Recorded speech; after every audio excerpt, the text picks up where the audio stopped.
하나님께서 영광 받으신 줄로 믿습니다. 우리 하나님 말씀 함께 보십시다. 하나님 말씀은 사도행전 16장 1절로 5절 말씀입니다. 신약성경 사도행전 16장 1절로 5절 말씀입니다. 제가 가지고 있는 성경은 214쪽에 있습니다. 신약성경 214쪽 사도행전 16장 1절로 5절까지 함께 보겠습니다. 제가 공독하겠습니다. 바울이 더베와 루스드라에도 이름에 거기 디모데라 하는 제자가 있으니 그 어머니는 믿는 유대 여자요 아버지는 헬라인이라. 디모데는 루스드라와 이고니온에 있는 형제들에게 칭찬받는 자니 바울이 그를 데리고 떠나고자 할새 그 지역에 있는 유대인으로 말미암아 그를 데려다가 할례를 행하니 이는 그 사람들이 그의 아버지는 헬라인인 줄 다 알니라. 여러 성으로 다녀갈 때에 예루살렘에 있는 사도와 장로들이 작정한 규례를 그들에게 주어 지키게 하니 이에 여러 교회가 믿음이 더 굳건해지고 수가 날마다 늘어가니라. 아멘. 오늘은 특별히 가정의 달이고 우리가 한 달에 그래도 1년에 한 번은 가정에 대한 말씀을 한번 나눠야 되지 않을까 싶어서 사도행전 16장 1절로 5절 말씀을 중심으로 해서 자녀 교육의 열쇠라는 제목으로 함께 말씀을 나누고자 합니다. 우리 기독교 역사상 가장 위대한 족적을 남긴 사람 한 사람을 들라 그러면 아마 바울 사도를 꼽는 데 있어서 아무도 의의가 없지 않을까 싶습니다. 참 대단한 분이죠. 여러 많은 환난을 겪으면서도 수많은 기적들을 일으키고 또 수많은 성경들도 우리가 읽고 있는 성경도 그렇게 많이 기록하시고 교회도 참 많이 세우시고 그러면서 오늘날의 유럽의 그 판도가 형성되는데 지대한 영향을 미쳤던 그러한 사람이 바울 사도죠. 만약에 우리가 바울 사도를 만나서 어떻게 그 짧은 시간에 그렇게 위대한 일들을 이룰 수 있었습니까? 그렇게 물어본다면 아마 바울 사도는 틀림없이 다 하나님의 은혜죠. 그러면서 한마디를 덧붙인다면 이 말을 덧붙이지 않을까. 디모데가 있었기 때문에 가능했습니다. 어쩌면 그렇게 말했을지도 모르겠습니다. 이것을 알 수 있는 근거가 되는 성경 구절을 하나 살펴보면요. 빌립보서 2장 19절로 20절 말씀에 보면 이런 말씀이 나옵니다. 내가 디모데를 속히 너희에게 보내기를 주 안에서 바라는 너희의 사정을 알므로 안위를 받으려 하니 이는 뜻을 같이하여 너희 사정을 진실히 생각할 자가 이밖에 내게 없습니다. 디모데밖에 없다는 말이에요. 디모데의 연단을 너희가 아나니 자식이 아버지에게 함과 같이 나와 함께 복음을 위하여 수고하였느니라. 디모데가 어떤 사람이에요? 바울 사도가 어떤 일을 하려고 하는데 바울과 같은 마음을 가지고 너희 사정을 진실하게 생각할 사람, 이 사람밖에 없다. 그렇게 말할 정도죠. 나와 함께 복음을 위해서 수고했다. 바울 사도는 결혼도 안 했으니까 자식도 없죠. 처자가 없는데 그가 마지막에 죽음이 임박했을 때 편지 두 통을 쓰는데 개인적인 서신인데요. 그것을 디모데에게 썼습니다. 그래서 우리가 그것을 디모데 전서, 디모데 후서로 우리가 지금 성경으로 보고 있는 것이죠. 그만큼 바울 사도가 디모데에게는 각별했습니다. 또 서신서들을 보면은요, 13편의 서신 중에 2편은 디모데에게 직접 보낸 거고요. 또 그 다음에 또 6편 고린도 후서, 빌립보서, 골로새, 데살로니가 전서, 후서, 빌레몬서 이런 책들은 성경 읽어보면 디모데와 함께라는 말로 편지를 쓰고 있는 것을 보게 됩니다. 그리고 여러 곳에서 디모데를 나의 동역자라고 말을 합니다. 그만큼 디모데는 신뢰할 수 있었던 사람이고 연단을 받은 사람이요 진실한 사람이요 나의 사정을 잘 알고 복음을 위해서 나와 함께 수고한 사람이다. 그렇게 말하고 있는 것입니다. 오늘 본문 16장 1절을 보면 디모데를 어떻게 설명해요? 제자다고 말하고 있습니다. 그 다음에 2절에 보면 칭찬받는 자라고 말하고 있습니다.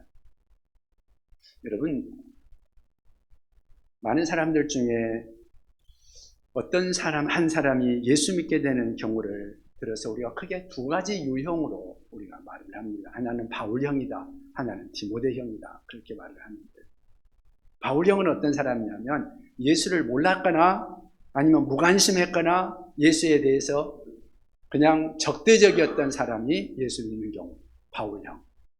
그 다음에 기독교적인 영향권에서 자라가지고 그냥 자연스럽게 예수 믿는 사람, 디모데형이라고 말할 수 있을 것입니다. 어쩌면 우리들의 자녀들은 이런 디모데형이 많지 않을까 그렇게 생각을 해봅니다만은 우리의 자녀들, 우리의 손자, 손녀들이 정말 칭찬받는 주님의 제자로 하나님의 사람으로 자라가게 하고 싶지는 않습니까? 우리의 자녀들을, 우리의 손자, 손녀들을 정말 칭찬받는 주님의 제자로 자라가게 하려면 과연 우리는 어떻게 해야 할까요? 첫째는 가정을 교육의 장으로 회복시켜야 합니다. 우리의 가정을 교육의 장으로 회복시켜야 됩니다. 1절 말씀을 같이 한번 읽어볼까요? 1절 같이 읽겠습니다. 바울이 더베와 루스드라에도 이르매 거기 디모데라 하는 제자가 있으니 그 어머니는 믿는 유대 여자요 아버지는 헬라인이라. 아멘. 여기 보니까 디모데의 어머니를 믿는 여자, 유대 여자라 그렇게 말하고 있습니다. 바울 사도가 또 디모데후서 1장 5절을 기록하면서 거기에 이런 말씀을 하고 있습니다. 이는 내 속에 있는 거짓이 없는 믿음이 있음을 생각합니다. 이 믿음은 먼저 내 외조모 로이스와 내 어머니 유니게 속에 있더니 네 속에도 있는 줄을 확신하노라. 무슨 말이에요? 내가 보니 너의 마음속에 거짓 없는 믿음이 있구나. 너의 믿음은 참 진실하고 거짓이 없구나. 이것은 내 외할머니 로이스와 내 어머니 유니게 속에도 있었는데 너에게도 그대로 똑같이 있구나 하는 그런 말입니다. 바울 사도의 통찰력이 참 깊은 것 같아요. 디모데를 보니까 거짓 없는 믿음이 있습니다. 성실한 믿음이 있습니다. 그런데 그냥 어느 날 갑자기 그렇게 생긴 것이 아니라 이미 외할머니 로이스에게도 그 믿음이 있었고 그것을 시작으로 어머니 유니에게도 그런 믿음이 있었다. 그리고 마침내 디모데에게도 그 믿음이 그대로 있구나 하는 것입니다. 다시 말해서 성실한 믿음의 할머니와 어머니가 디모데를 있게 한 배경이 되었다는 그러한 말이죠. 부모로서 자녀를 잘 키우겠다는 욕심 누구에게나 있습니다. 특별히 우리 한국 부모님들 자녀 교육에 특별하게 열심히 많죠. 세계적으로 유명합니다. 어려서부터 좋은 선생님을 물색하고 좋은 학교, 좋은 학원들을 보내려고 무척이나 노력을 하죠. 그런데요, 우리가 이 시간에 꼭 깨달아야 할 것이 한 가지 있는데요. 자녀 교육에 있어 가장 좋고 중요한 것은 학교나 학원이나 이런 게 아니라 가정이라는 것입니다. 자녀에게 가장 영향력을 줄 수 있는 사람은 선생님이 아니라 부모라는 겁니다. 그 중에 어머니가 있죠. 어려서부터 무엇을 보고 무엇을 듣고 어떻게 행했느냐 하는 그것이 자녀의 일생을 좌우합니다. 성경을 한번 볼까요? 모세를 보면은요, 모세는 40살이 되어서 자기 백성을 생각했다고 합니다. 80세가 되어서 하나님께 부름을 받아서 위대한 믿음의 지도자가 되었습니다. 그런데 우연히 어느 날 갑자기 그냥 그렇게 되었을까요? 아니요. 성경을 보면 그렇지 않습니다. 모세가 태어났을 때 너무 잘생겼어요. 그러니까 부모가 차마 어떻게 할 수가 없어요. 근데 나라법이 아들을 낳으면 무조건 나일강이 버리라는 겁니다. 그런데 못 버리겠어요. 그래서 몰래 석 달을 숨기다가 아이가 더 크니까 이제 목소리가 더 커질 거 아니에요. 그러니까 어떻게 할 수가 없어서 결국은 나일강에 그냥 버리지는 못하고 갈대 상자를 만들어가지고 나일강에 띄웁니다. 그런데 마침 그때 그 나라의 공주가 그걸 발견하고 아이를 데려갑니다. 그런데요, 거기에 모세의 어머니가 유모로 가지고 유모로서 그 아이를 키웁니다. 그게 성경의 역사예요. 그리고 모세는 그렇게 애굽의 왕자로 자랐습니다. 그리고는 나이 40이 되었을 때 그가 어린 시절 어머니로부터 배운 신앙이 되살아납니다. 그리고 자기 백성들을 기억하고 자기 백성들을 위해서 그 신앙으로 무엇을 할까를 생각합니다. 마침내 자기 민족을 위해서 일어설 수 있었던 것이죠. 믿음으로 일어설 수 있었던 것이죠. 어렸을 때 신앙이 그를 그렇게 바꾸어 놓고 일생을 영향을 미친 거죠. 흔히 하는 말이 교육에는 때가 있다 하는 말을 합니다. 교육 심리학자들은 보통 만 5세까지 그때까지면 우리의 그 교육의 한 80%는 이미 형성된다고 합니다. 인성이나 뭐 이런 교육적인 기본적인 틀이 형성된다고 보는 거지. 어릴 때일수록 그러므로 자녀 교육은 더 중요하다고 할 수 있습니다. 그렇다면 이런 어린아이 교육의 황금기는 어쩌면 우리 부모님들의 품에 있을 때라고 할 수 있을 것입니다. 어렸을 때 우리가 우리의 자녀를 어떻게 키우느냐 하는 거죠. 학교나 사회나 학원이나 교회나 이런 데서 우리 아이들을 잘 양육해 줄 것을 기대하지만 어쩌면 그것은 우리 부모가 뭔가 착각하는 것일 수도 있습니다. 뭔가 잘못 이해한 것일 수도 있습니다. 여러분 생각해 보십시오. 아이들이 그리고 여러분들이 교회와 있는 시간이 일주일에 얼마나 차지합니까? 대부분의 시간은 가정에서 보내잖아요. 그러니까 가정에서의 시간이 중요한 겁니다. 가정에서 신앙교육하고 인성교육하고 하는 것들이 가장 중요한 거죠. 우리들의 자녀를, 우리들의 손자, 손녀들을 정말 칭찬받는 우리 주님의 제자로 양육하고 싶으십니까? 그렇다면 여러분의 가정을 믿음의 가정으로, 아름다운 가정으로, 화목한 가정으로, 은혜가 넘치는 그런 가정으로 꾸며보시기 바랍니다. 믿음의 가정으로 아름다운 모습으로 바꾸어 놓은다면 부모가 아름다운 모델이 될 것입니다. 그리고 삶을 보여주시면 자연스럽게 그것이 가르침이 될 것입니다. 그렇게 신앙을 전수하신다면 우리의 자녀들은 정말 최고의 좋은 환경에서, 믿음의 환경에서 자라서 아름다운 훌륭한 주님의 제자로 성장할 줄 믿습니다. 여러분, 우리들의 자녀 칭찬받는 주님의 제자로 키우기를 원한다면 어떻게 해야 될까요? 두 번째는 좋은 선생님을 위해서 기도해야 합니다. 좋은 선생님을 만나기 위해서. 흔히 한 사람이 잘 자라서 행복한 삶, 가치 있는 삶을 살아가기 위해서는 세 가지의 중요한 만남이 있다고 말을 하죠. 첫 번째는 부모님이고, 두 번째는 배우자고, 세 번째는 선생님이라고 합니다.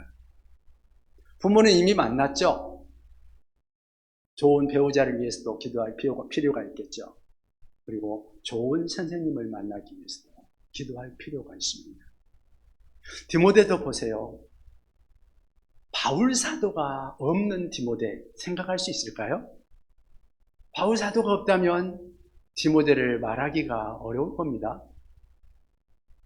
바울이 디모데를 처음 만났을 때는 1차 전도 여행 때였는데요. 1차 전도 여행 때 디모데를 보고 그 다음에 2년 후에, 그러니까 사도행전 16장에 나오는 그것보다 2년 전에 디모데를 만났습니다. 거기서 루스드라에서 여러 가지 기적을 일으키면서 많은 사람들이 예수를 믿는 역사가 일어났죠. 그때 디모데를 만났는데 그때 바로 제자로 삼은 것이 아니라 2년 동안 지켜본 거죠. 그래서 다시 만났습니다. 그의 가능성과 신뢰성을 보고 삶 자체가 칭찬받을 만한 사람이라는 것을 알고 그 사람들을 보면서 제자로 삼죠. 그리고는 2차 전도 여행을 갈 때 디모데가 같이 동행하게 됩니다. 이때부터 바울은 디모데를 함께 동행하면서 그와 함께 사역을 하고 가르치며 그를 세워줍니다. 그러니까 바울은 디모데의 선생님이 되고, 다른 말로 말하면 멘토가 되고, 그리고 디모데는 바울의 제자가 되어서 일생을 함께 주님의 제자로 살아가게 됩니다. 이렇게 바울과 디모데의 관계를 세상 사람들은 흔히 멘토라는 말을 사용하기도 합니다. 멘토라는 말이 어디서 나왔는가 하면 그리스 신화에 오디세이라는 왕이 나옵니다. 근데 오디세이가, 그러니까 주전 1200년경 그리스 이타이카의 왕이었던 오디세이가 트로이 전쟁에 출전하게 되는데요. 전쟁을 나가려고 하면서 보니까 어린아이가 마음이 걸리는 거예요. 전쟁을 나가면 금방 돌아올 수는 없을 것 같고, 그래서 학식과 덕망을 갖춘 친구, 자기의 친구이자 신하였던 멘토라고 하는 사람에게 이 아이를 맡기고 이 아들의 교육을 위탁하고 전쟁에 나가게 됩니다. 그렇게 해서 10년의 세월이 흘러서 집에 돌아와서 아들을 보니까 아들이 얼마나 훌륭하게 성장을 했는지, 학식과 덕망과 이런 것들을 두루 갖추고 있는 용기 있고 늠름한 젊은이로 성장해 있는 겁니다. 멘토가 그렇게 키워준 거죠. 멘토가 때로는 왕자의 부모로, 때로는 스승으로, 때로는 친구가 되고, 때로는 상담가가 되어서 그 아이를 그렇게 훌륭하게 키워준 겁니다. 그 이후에 멘토라고 하는 이름은 지혜와 신뢰로 한 사람의 인생을 이끌어주는 지도자를 통칭하는 그런 단어로 사용되기 시작했습니다. 오늘날까지 그런 단어가 사용되고 있죠. 그래서 멘토링이라고 하면 한 사람이 또 다른 사람과 인격적인 관계를 맺고 그 사람으로 인생을 세워주는 일련의 과정을 뜻하는 말이 된 것입니다. 우리의 자녀들이 이렇게 바울과 같이 훌륭한 사람, 멘토와 같은 훌륭한 사람, 그런 분을 선생님으로, 멘토로 만날 수 있다면 우리의 자녀들의 삶이 얼마나 아름답게 될까요? 그런 분을 만날 수 있기를, 기도할 수 있기를 바랍니다. 보편적으로 학교나 교회에서 이런 멘토를 만날 수 있는데, 이런 선생님들을 만날 수 있는데, 우리의 자녀가 좋은 선생님, 좋은 멘토를 만난다면 얼마나 좋겠습니까? 부모로서의 약점과 한계를 극복하고 또 친구의 역할도 해주고 상담도 해주고 그렇게 해서 내 아이가 잘할 수 있다면, 여러분, 우리의 자녀가 이런 좋은 선생님, 좋은 멘토를 만날 수 있기를 기도하는 우리가 될 수 있기를 바랍니다. 우리들의 자녀, 칭찬받는 주님의 제자로 자라가기 위해서 우리는 어떻게 해야 할까요? 세 번째는 성경 교육이 회복되어야 합니다. 성경 교육. 디모데의 어머니나 바울 사도가 디모데를 무엇으로 양육했을까요? 자기 생각으로? 아니요. 성경으로 양육한 거죠. 디모데후서 3장 15절을 보면 바울 사도가 디모데에게 이런 말씀을 합니다. 또 어려서부터 성경을 알았나니, 그러니까 어려서부터 부모에게 성경을 배웠단 말이에요.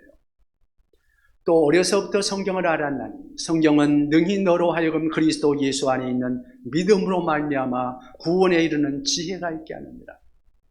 모든 성경은 하나님의 감동으로 된 것으로 교훈과 책망과 바르게 함과 의로 교육하기에 유익하니 이는 하나님의 사람으로 온전하게 하며 모든 선한 일을 행할 능력을 갖추게 하려 합니다. 아멘. 여기서 모든 성경은 신구약 성경 전체를 말한다고 할 수 있겠죠? 당시에는 구약 성경만 있었으니까 구약 성경이라고도 할 수 있겠고요. 이스라엘 백성들은 자녀를 교육할 때 신약 성경을 안 믿으니까 이스라엘 백성들, 유대인들은 구약만 믿고 구약만 가르치죠. 그들은 어려서부터 성경을 가르쳤습니다.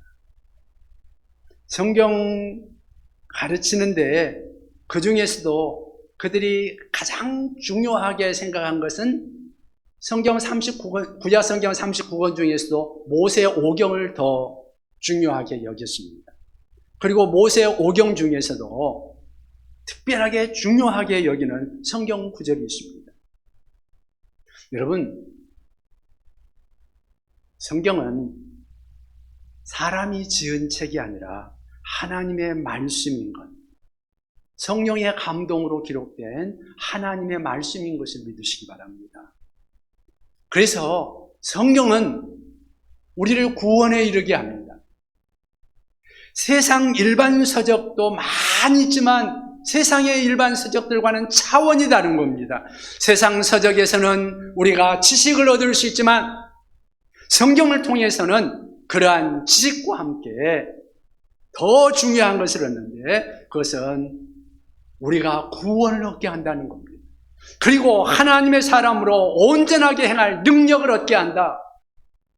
이것이 성경입니다.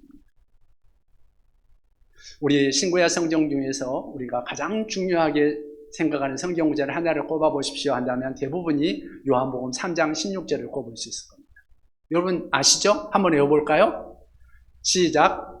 하나님이 세상을 이처럼 사랑하사 독생자를 주셨으니 이는 그를 믿는 자마다 멸망하지 않고 영생을 얻게 하려 하십니다. 아멘. 근데 이스라엘 사람들한테, 유대인들한테 제일 중요한 성경 구절이 어딥니까 하고 말하면 몇 구절 꼽는 데가 있는데 그 중에 첫 번째가 신명기 6장 4절 이하의 말씀입니다. 거기에 뭐라고 나오냐면 이스라엘아 들으라 하는 말로 시작을 합니다. 이것을 히브리어로 표현을 하면 쉐마 이스라엘이라고 시작되는 말씀입니다. 그래서 이스라엘의 교육을 우리가 쉐마 교육이라고 합니다. 쉐마. 이스라엘아 들으라. 우리 하나님 여호와는 오직 유일한 여호와시니 너는 마음을 다하고 뜻을 다하고 힘을 다하여 내 하나님 여호와를 사랑하라. 오늘 내가 네게 명하는 이 말씀을 너는 마음에 새기고 내 자녀에게 부지런히 가르치며 집에 앉았을 때든지 길을 갈 때든지 누워있을 때든지 일어날 때든지 이 말씀을 강론할 것이며 계속해서 이어지는 말씀이 있습니다. 이스라엘아 들으라. 이 말씀을 잊어버리지 말고 네 마음에 새기고 자녀들에게 그것을 끊임없이 부지런히 가르쳐라.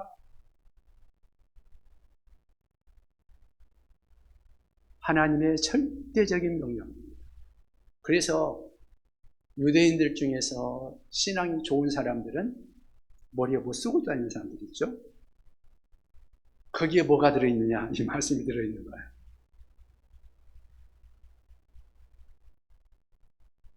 집에도 문패가 있는데 우리나라하고 문패가 조금 틀려요. 그 사람들은 문패 속에 이 말씀이 들어있어요.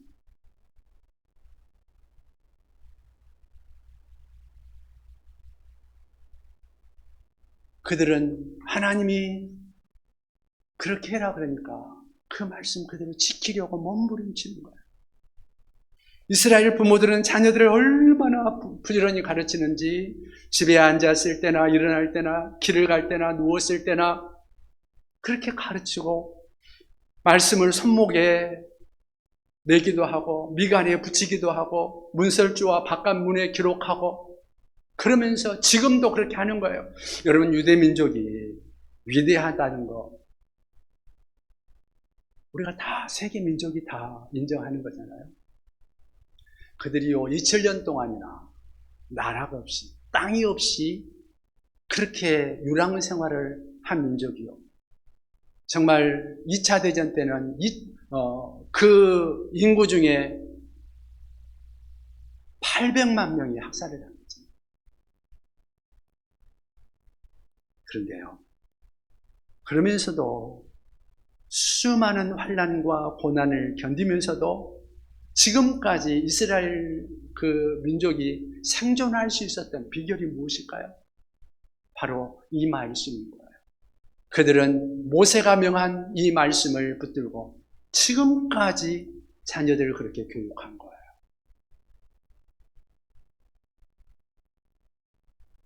KBS에서도 그런 내용들이 나오고 그랬는데 2%의 기적이라는 말이 있죠.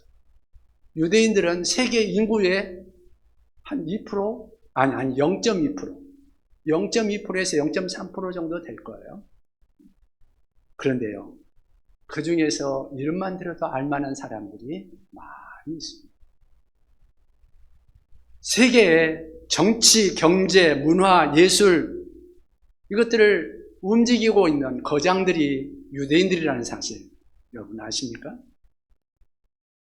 노벨 수상자의 30%가 유대인들이에요. 세계의 가장 큰 부자들 한 30%가 유대인들이에요. 아니 0.3%밖에 안 되는 유대인들 중에서 그렇게 많다는 거예요. 놀랍지 않습니까? 그런데 이들이 어렸을 때는 별로 탁월한 모습이 두각을 나타내지 못합니다. 오히려 우리 한국인들보다 더 뛰어나지 못합니다. 그런데 성장한 후에 이렇게 두각을 드러냅니다. 유대인들이처럼 탁월한 민족, 이렇게 하나님 앞에 우리가 어쩌면 다시 한번 생각할 수밖에 없는 그러한 비결, 그것이 뭘까? 그것은 이구동성으로 말하는 것은 쉐마 교육에 있다고 말을 합니다. 그들은 가정이나 회당에서나 반복적으로 성경을 가르치고 그리고 그들이 이 말씀을 가지고 서로 대화하고 그러면서 그들은 이 말씀으로 살아간 것입니다. 그렇다면 오늘 우리들의 가정은 어떠해야 할까요? 우리들에게는 이 말씀이 없나요? 우리는 이 말씀을 가지고 있습니다. 그렇다면 여러분들의 가정에서는 자녀 교육의 최우선이 하나님의 말씀이십니까? 놀랍고 탁월한 하나님의 말씀이 가르쳐지고 그의 삶 속에서 늘 상기되어지고 마음속에서 성경을 묵상하고 성경을 생각하고 생활할 수 있는 그러한 삶이 될 수 있도록 우리의 자녀들을 가르칠 수 있다면, 교육할 수 있다면 얼마나 좋을까요? 미국에 영향력 있는 부흥 전도자 중에 윌리엄스라는 분이 있었습니다. 이분이 가정과 성경이라는 주제로 커다란 성경 전도 집회를 계획하던 어느 날 그 찬양 인도를 담당하던 분에게 틴만이라는 분에게 부탁을 했습니다. 집회에 좀 사용할 주제가 좀 작사 좀 해주십시오. 그러니까 오히려 목사님이 한번 써보시죠. 그러더랍니다. 그래서 그래요? 그러면서 그 말씀을 듣고는 가만히 눈을 감고 묵상을 하는데 어릴 적에 어머니가 자기를 무릎 위에 앉혀가지고 성경도 읽어주고 기도하시고 하던 그런 것들이 갑자기 마음에 확 떠오르더니 그때의 감동이 마음속에 북받쳐 오르면서 눈물이 주르르 흘러지는 겁니다. 그래서 그 자리에서 어머니가 물려주셨던 성경에다가 그 글을 쓰기 시작합니다. 그 내용이 뭐냐? 나의 사랑하는 책 비록 헤어졌으나 어머님의 무릎 위에 앉아서 재미있게 듣던 말 그때 일을 지금도 내가 잊지 않고 기억합니다. 옛날 용맹스럽던 다니엘의 경험과 유대임금 다윗 왕의 역사와 주의 선지 엘리야 병거 타고 하늘에 올라가던 일을 기억합니다. 예수 세상 계실 때 많은 고생하시고 십자가에 달려 돌아가신 일, 어머님이 읽으며 눈물 많이 흘린 것 지금까지 내가 기억합니다. 그때 일은 지나고 나의 눈에 환하오 어머님의 말씀 기억하면서 나도 시시때때로 성경 말씀 읽으며 주의 뜻을 따라 살려 합니다. 귀하고 귀하다. 우리 어머님이 들려주시던 재미있게 듣던 말 이 책 중에 있으니 이 성경 심히 사랑합니다. 우리가 많이 부르던 찬양이죠. 네. 한 시대를 움직였던 위대한 부흥 목사님. 그냥 어느 날 갑자기 뚝 하늘에서 떨어진 것이 아니라는 말이에요. 어렸을 때 어머님이 들려주셨던 성경 이야기, 그 기도, 그런 것들이 그렇게 위대하게 만들었다는 거죠. 여러분, 자녀들을 생각하면 마음이 좀 먹먹해지죠. 우리의 자녀들, 우리의 손자, 손녀들, 이 아이들이 정말 하나님의 사람으로 아름다운 주님의 제자로 자라가도록 하기 위해서 우리가 이 일을 해야 되지 않을까요? 자녀들이 훗날 성장해서 훌륭하게 되고 나서 뒤를 돌아보며 나의 나 된 것은 우리 어머니, 우리 아버지의 말씀, 우리 할아버지 할머니가 나를 이렇게 만들어 주셨다고 그렇게 고백할 수 있는 우리의 가정들이 될 수 있기를 바랍니다. 기도하십시다.